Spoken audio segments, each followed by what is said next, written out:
The Columbia. Okay. This is a Columbia River Basin, and as you can see, it's very extensive. It goes to 6 different states in the West and up to British Columbia in Canada. The Columbia River Treaty was signed in 1964, and it created 3 storage dams up in this area of British Columbia up here. And Canada manages the water in those storage dams to maximum hydropower production for both Canada and the United States. And that's really important because we really need to continue maximizing hydropower as a source of energy, and they also manage it for flood risk, preventing floods, which really impacts the Portland, Vancouver area because all their transportation infrastructure is on the floodplain. The negotiations are going on now for a modernized treaty, which includes the new goal of ecosystem function, and that will be to preserve the flows and the habitat best for salmon, which the First Nations and the treaty tribes are really working on, and that's a priority for them. Also wanted you to see, we'll mention the Yakima River Plan. If you can see Yakima, that's in that area. And then the Snake River, you can see how big the Snake, it's a major tributary of the Columbia. And as you can see, it's way into Idaho and other states. But the lower Snake River dams are blocking this and that middle area of Idaho, which is prime habitat and where the Nez Perce tribe is, that could be new salmon spawning areas and habitat that would be added with the removal of the Snake River dams. Next slide. Next slide. This is a close-up of the Snake River dams. There's 4 of them. All of them are in Washington. Everybody agrees that the best action to increase Chinook salmon would be to remove the dams. And it's strongly supported by the Northwest tribes in all 4 states. And then Idaho's Representative Mike Simpson has an initiative about removing the dams and restoring this area. And the governor and Senator Murray are working on a plan that would be equitable to all interest. And this is due in July 2022. And it could come out a bit of something about the snake in the governor's bill for salmon. The other interests are, of course, the hydropower production that the dam produces and needing to replace that. And then the barging of the wheat. The wheat growers in the Palouse barge their wheat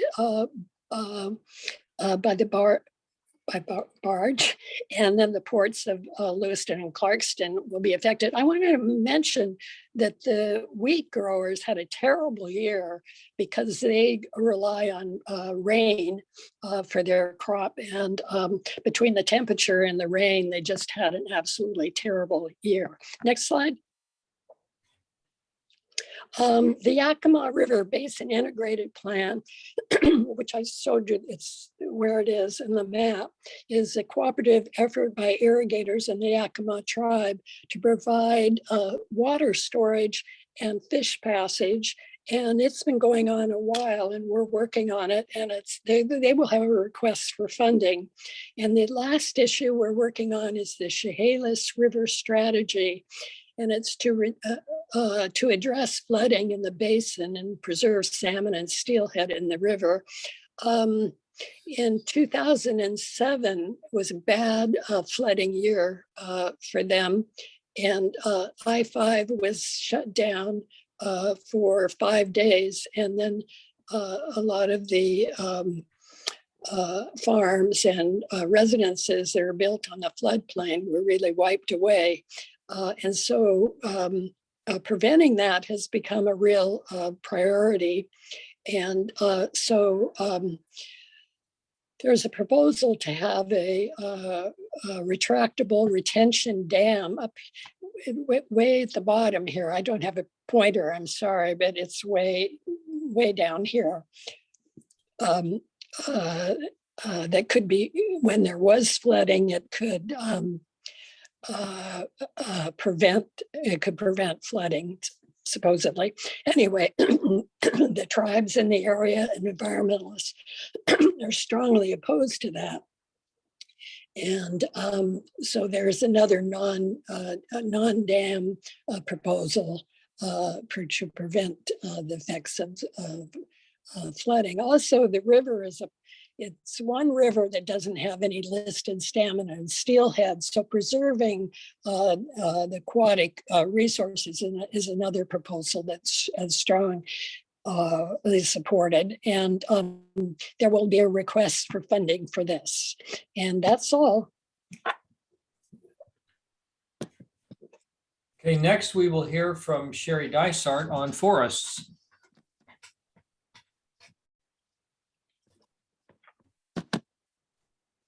Hello, can you hear me now? Yes. Okay, very good. Thanks, Marty, for the introduction. I am the issue chair for forests, so it's my favorite subject. I want to show you the 3 subjects that I'll be talking about today. And as a preface, I'd like you to consider this position statement on forests in the program in action. The League of Women Voters of Washington finds that all benefits of the forest, ecological, human, and economic, are interconnected.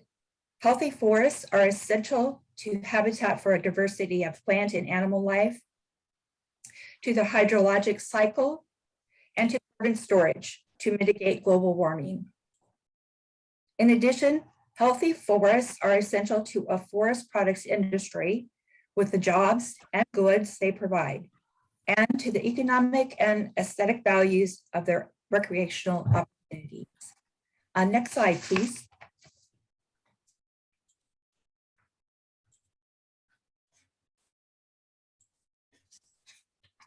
Sorry.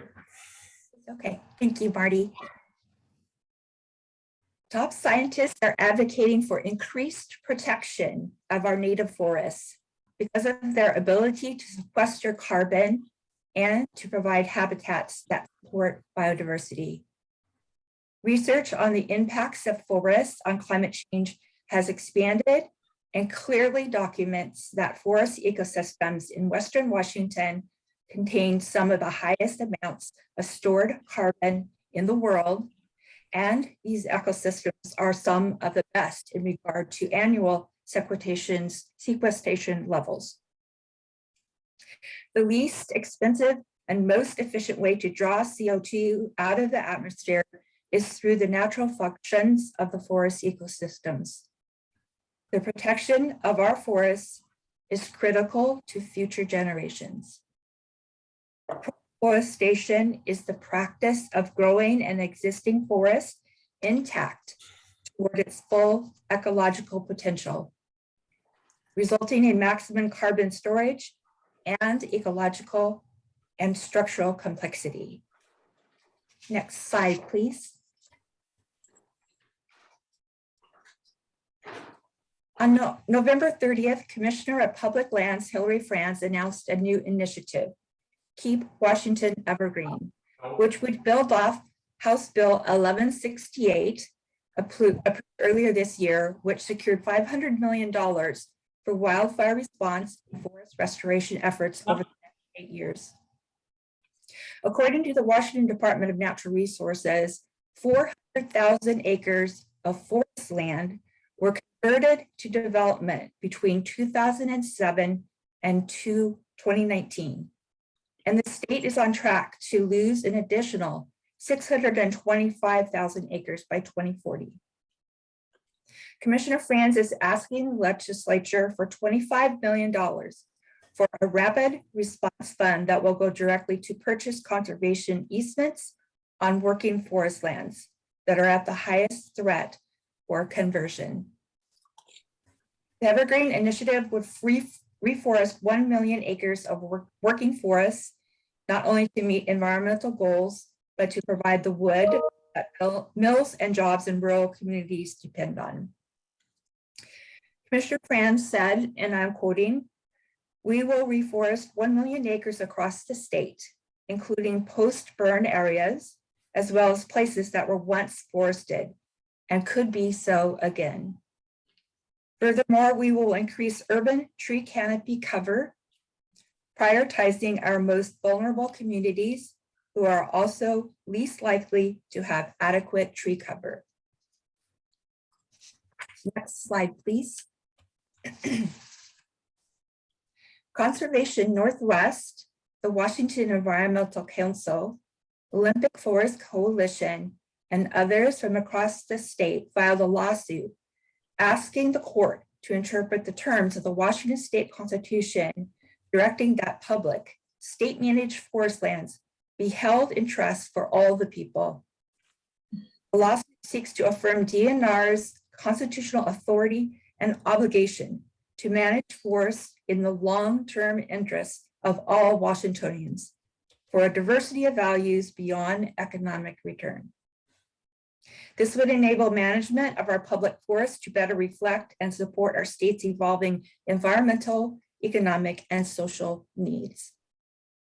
The plaintiffs contend that state's sole focus on generating revenue leads to intensive logging of public lands, in contrast to a more balanced approach of logging, employment, promoting forest health and fisheries, and sequestering carbon.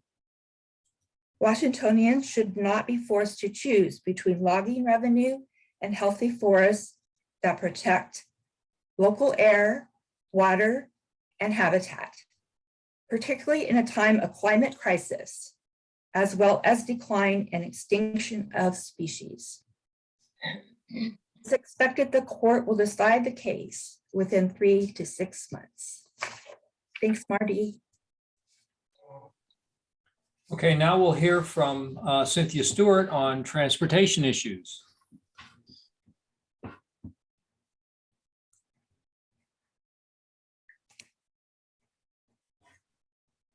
You're muted, Cynthia.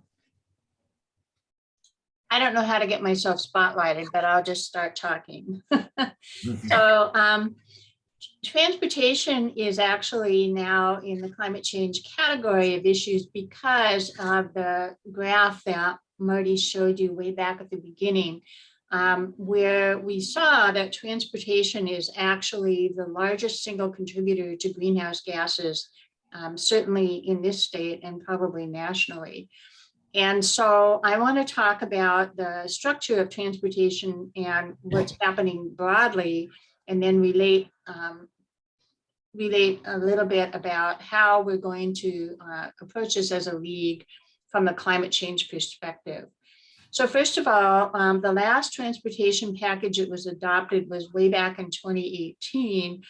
Typically, the transportation budget, which is one of the 3 main budgets that the state has, they have an operating, capital, and transportation. Typically, it's adopted approximately every 5 to 10 years because projects in the budget take so long to implement. And the last one in 2018, however, did not include some major projects such as the full funding for the Columbia River Dam, Columbia River Bridge that we heard about earlier. And so there's a lot of pressure right now for the state to adopt a new transportation package. And there's a debate going on about what the priorities for that should be. Senator Hobbs has been relatively conservative, and Senator Saldana, in contrast, has been fairly progressive in terms of how to look at the transportation priorities. And we don't know whether it will be Senator Saldana or somebody else who will be chairing that committee. And as you heard earlier, the committee chairs have a lot of influence over what happens. Right now, what we have is a budget where roads and bridges are 70% of the allocation in the transportation budget. And I don't know if you can see the detail in this graph here at the top, but multimodal is the kind of yellow-orange category, which is 9% of the budget. And that includes more than transit. So transit per se actually gets very little funding relative to other functions. So one of our issues is going to be really emphasizing the need for additional transit funding. Another point I want to make about the budget per se is that most of it goes to the state project and local funding is very limited. And what happens is that the local budgets for transportation are typically related to the gas tax that comes to them, and which is part of this, and then local funding in property tax revenue. And so typically counties and cities are fairly limited in their ability to fund transportation. When it comes to transit per se, it's all locally funded almost entirely, with a few exceptions being project-specific allocations in this state budget that are allocated to specific transit districts. But overall, it's primarily locally funded, and that's really not very functional because local ability to generate tax revenue is pretty limited. Marty, could you go to the next slide, please? So if we are going to address climate change, there's a big push to deal with electric vehicles, and there's a big push to deal with fuel standards. Those are two things that are happening at both the national and the state level that would, in fact, reduce greenhouse gas emissions. However, what those changes would not do is reduce congestion. They would not necessarily change behavior.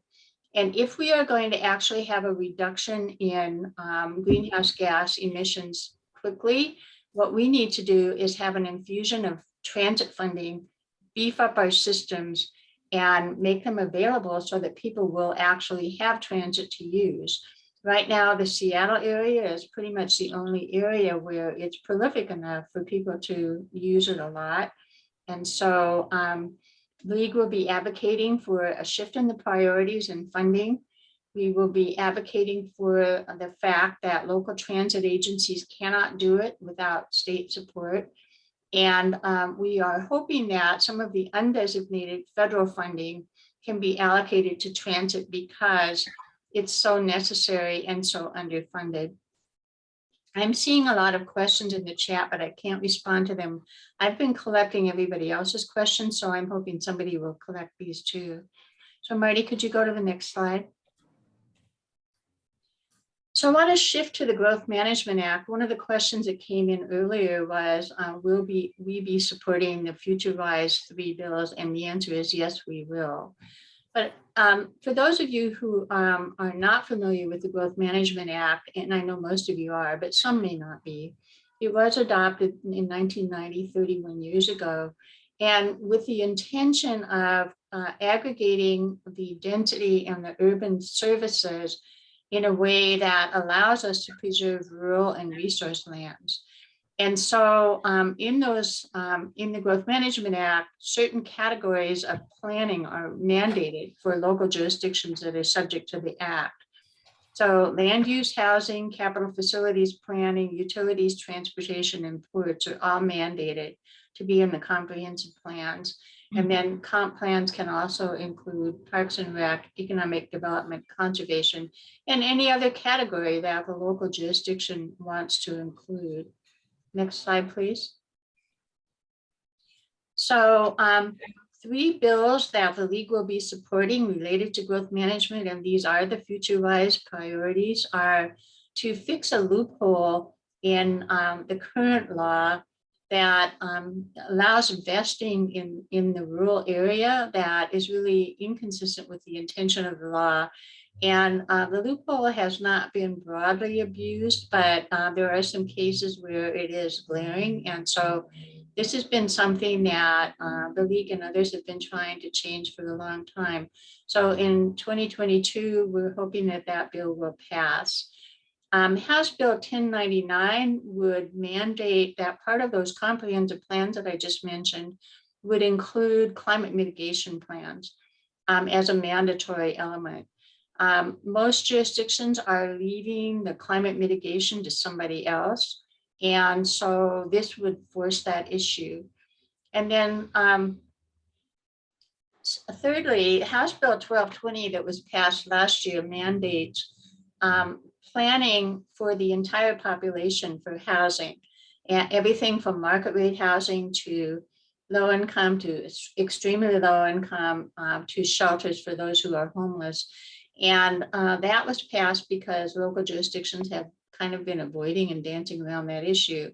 So now it's included in the requirements for the new comp plans due on June of 2024. And so what we are asking for now is, because most jurisdictions do not have the capacity to do that level of planning, that there be some funding allocated so that local jurisdictions can have competent resources to achieve that. Next slide. So I have given you a very brief summary. I know there will be more discussion, and I'm going to turn it back over to Marty now. So I wanted to just point out some new developments. We recently got a volunteer to edit a newsletter on what we're doing across the state, mostly in local leagues. So including many of the local leagues have a climate or an environment committee, and they have speakers. So it's an opportunity for them to publicize what they're doing and attract more viewership. There's also an opportunity for people to summarize articles they may see in a publication affecting Washington State's either legal framework or environment outlook. And if you want to subscribe to this, if you're not already a subscriber, you can send a note to me, M. Gibbins, at LWVWA.org, and that email is available on the league website as well for an easy one-click message to me. And also, there are volunteer opportunities, as Susan described in brief earlier today. For the environment, we always have opportunities to survey legislation, do a bill evaluation, and this is a fast-paced activity during the session, but perhaps someone's interested in following one bill through the session and informing the issue chair, who may be handling half a dozen or a dozen bills during the course of the legislature. Just help them out with a focused monitoring of one bill. Some of the areas where we don't have a lot of good coverage, solid waste and recycling. Now, we do have somebody who stepped up and says they'll help with that one. Water supply and purity, climate progress analysis. So what that means is, as I showed earlier, how are the bills we're passing, how are the policies we're implementing affecting the outlook for reducing the state's greenhouse gas emissions? And then also, once a bill is passed and signed, the regulatory process starts, and that is also an area for backsliding. So we need to follow the regulation development process, and we could use a person just to follow one bill, and as it turns into actual regulation. Also, just issue research. What electrical energy storage do we potential do we have in the state? What do we need? The electrical vehicle use fee also crosses over into revenue and transportation. But how are we going to deal with a huge fleet of electric vehicles instead of vehicles purchasing gas that is taxed to pay for our transportation system? And then fact checking. There's a lot of information floating around. Some of it may seem extreme and use dubious facts. And this is a lot of work, but it deserves some focus to figure out what is really true and make contributions to the environment newsletter. Also, you can monitor your local transit funding and advocate for more. Talk to Cynthia Stewart about the details about that. Also, what would you like to do in the realm of environment for the state and the state league? Offer your ideas. And a lot of ideas are pouring in on chat, it looks like. Now, brings us to our discussion, questions, clarifications. We have some questions in the chat. If you want to raise a question vocally, raise your hand and we'll try to get to you. But Cynthia, are there some questions that Yes, pop I've out? gathered some. I'm trying to get, if you want to take the screen share down now, I want to get all of our team here showing up on the, I want to get Sherri. I've got Raelene. Where's Sherri? Here we go. I want to add spotlight. Okay, and I don't know how to get myself there. So yeah, so let's start with questions that came in already at the beginning, and then we can open it up if we have enough time. One of the questions for Sherri, I think, is how has the league evaluated cross-laminated timber that is sustainably sourced? Sherri? Yeah, thanks. Thanks for asking the question. So there is some continued questions around the research that has done around cross-laminated timber. And if you go into my issue paper, you'll see a link for some research on that subject. What I would say is that there is growing consensus among the top scientists that it's a false solution. So I would encourage you to do more research about the subject, but I do not know the league has not taken a position on it yet. So it's a work in progress. Thank you. I have two for Raelene. The first one is, what position is the league using to support dam removal? And then a related question is, Clallam County gets 85% of its energy from the lower Snake River dams. What would replace that? Let me answer the first question. It's under Native American treaty rights. We have a whole section of positions on Native American treaty rights, and one of them is supporting Indian treaties and supporting the salmon. What's the second question? I didn't hear you. Clallam County gets a significant amount of its energy from the lower Snake River Dam. What would replace that if the dams are removed? I know we belong to the Northwest Energy Coalition, and they have put together a proposal on how we would replace, I think it's 800 or 1,000 megawatts capacity that they're producing right now. And I haven't read that, but I'd be glad to send it to the questioner. So there's another question here, which I'm not sure who would answer, but how can we get a movement away from petroleum-based fertilizers? Anybody want to take that one?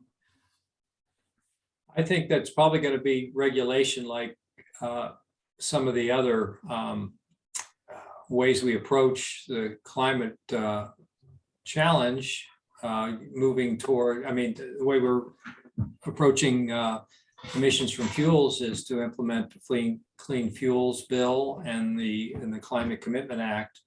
I think that's going to have to be targeted. And I don't have an answer on that. Myself, there is a committee that works at the League US level on agriculture issues. And if someone emails me, I can put you in touch with that group that may have a better answer. And Raelene, you're trying to get in?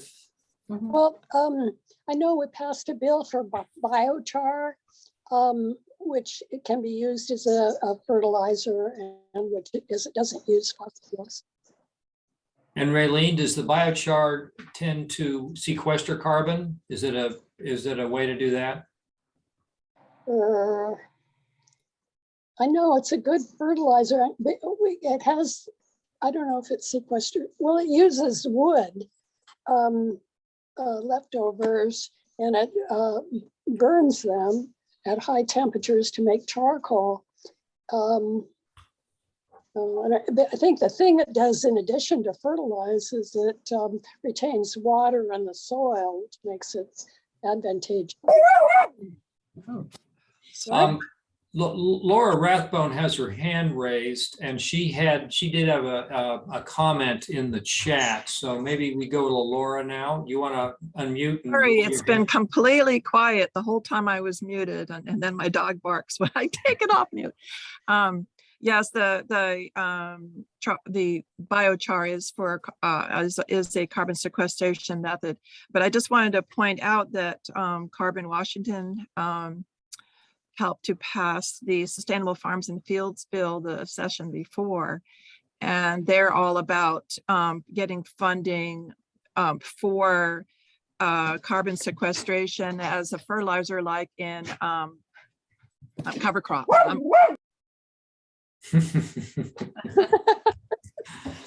Okay, Cynthia, maybe is there another question you were curating? Yeah, I have two more, and then there may be some that came in while I was talking.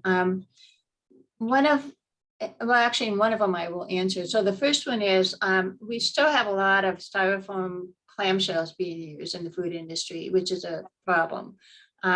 Is there any movement to get rid of that? And I don't know if anybody here has the answer. Yes, there is. And people in our coalition, the Environmental Priorities Coalition, can't remember the coalition right now, but that's been under work to reduce styrofoam in particular. I mean, we're probably not going to get rid of clamshells because people need to carry things out, and may not be always practical to bring your plastic container or a container into a restaurant. And so I know some restaurants are using alternatives to styrofoam, which is in particular a problematic product. And so there is work on that. Now, in any policy change, of course, it's a challenge. There are different opinions, different approaches to what is right and what is effective. And the legislators that we heard from earlier are the people that have to work through those. And we make progress in sometimes small steps. And we've been working on PFAS coatings to get those out of food containers for a number of years, and that seems to have worked. So I expect more effort on that. And I'll go out on a limb here. Ann Murphy, who is a professional in solid waste and such, has agreed to, I hope she still is, help us with solid waste issues such as those, and do some research and bill tracking on that kind of thing, because there's so many bills to track, and we have just the team that we introduced to you today. So I have one more, and then Arnold Byron has had his hand up for a while, so he can go next, I think. So another question that was in the chat earlier, and I'm not getting the second half of them. How do we get all the nations to take responsibility for climate change? There was a lot of chat response to that. I just want to say, first of all, that's outside the scope of our statewide activity, but I mean, and that's pretty obvious. But I also want to say that we can't wait. We really cannot wait for national, international stuff to happen. We have to take the initiative, take the responsibility ourselves to the extent that we can. So I'm going to make my pitch again about we need to get out of our cars and into buses. In order to do that, we need to have bus service. In order for that to happen, the legislature has to approve the budget for that. So I'm going to put my pitch in again for helping us lobby to get proper funding for transit so that we can do what we need to do to help this situation. So I guess Arnold would be next. Okay, that being the case, one of my concerns has to do with the state having passed a sustainability law that should help with agriculture in doing sustainable agriculture, with the effort to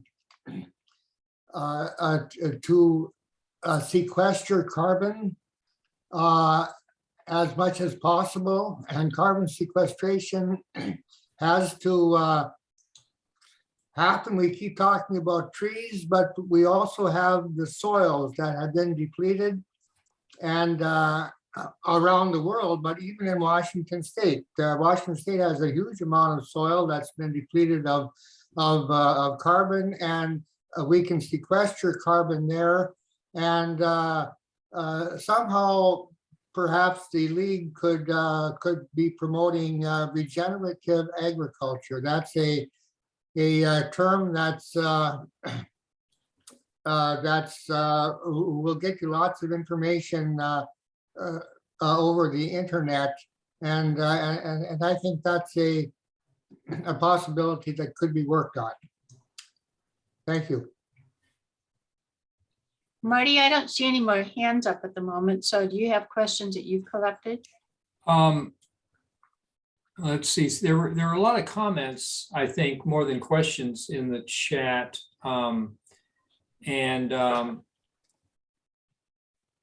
Let's see if you, okay, we have Constance now who has her hand up. Constance, you muted. You're muted. She's trying to find the unmute button. Can you unmute? There we go. There we go. Couldn't get my screen to open up and it wouldn't let me unmute. So I would be willing to follow on that sustainable farms bill, because I think one of the things that is not here in what you've been talking about, Marty, is an emphasis on methane. And that's certainly coming out of farms, and that sustainable farm bill is one that needs to address that once it gets funding. So, and this is an area I really care deeply about, having grown up on a farm and having watched this in terms of water issues, as we've talked before. And certainly that should be also part of the sustainable farms, is that whatever we're doing, we're putting back into the soil the capacity to retain water, which will help with our water cycle.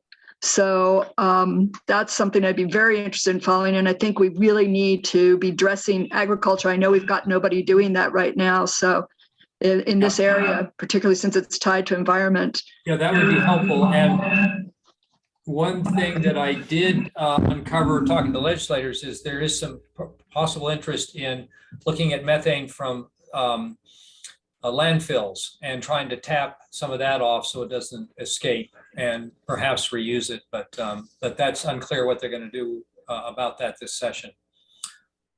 Okay, Tiffany has her hand up. Please unmute. And we just have about 5 minutes left. Okay, I will hurry. What is the league's position on the divestment from fossil fuel strategy as articulated by Bob Massey in the book Loosing the Bonds, and practiced by organizations like Seattle 350, begun by Bill McKibben? That's my question. Is there a specific area in those? Does the league support divestment of fossil fuels? Yes. I can't. This is actually done during South African eventually end South African apartheid. And I call it the Loosing the Bonds strategy. Off Tiffany, the book of are the you same. asking about divesting from investing in those companies? Yes. Okay, thank you The for divestment strategy. Thank you. It took a while to articulate. I'm so sorry. Marty, do you have?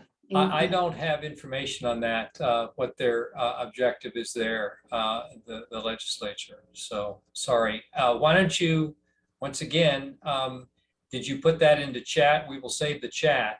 Put your I concern did. I in. went into a lot of detail for Okay, it, even great. mentioning the book Yep. that articulates the strategy. Bill McKibben writes about it in Oil and Honey.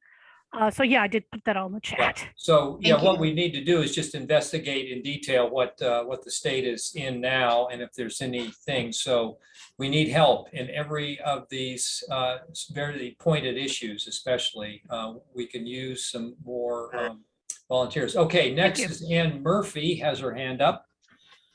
Marty, I just wanted to say with the help and leadership of Constance here in Spokane, we are looking at a program on the regenerative agriculture, and there is a national position that supports that. So I think it certainly, she'll give it good legs for you.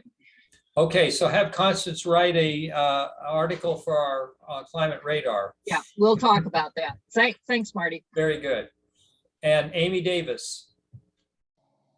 Yes, I'm looking at the production of hemp as an alternative to wood products. And I'm wondering if a hemp farm is a sustainable type of agriculture according to our climate considerations. I personally haven't investigated that comparison to wood products.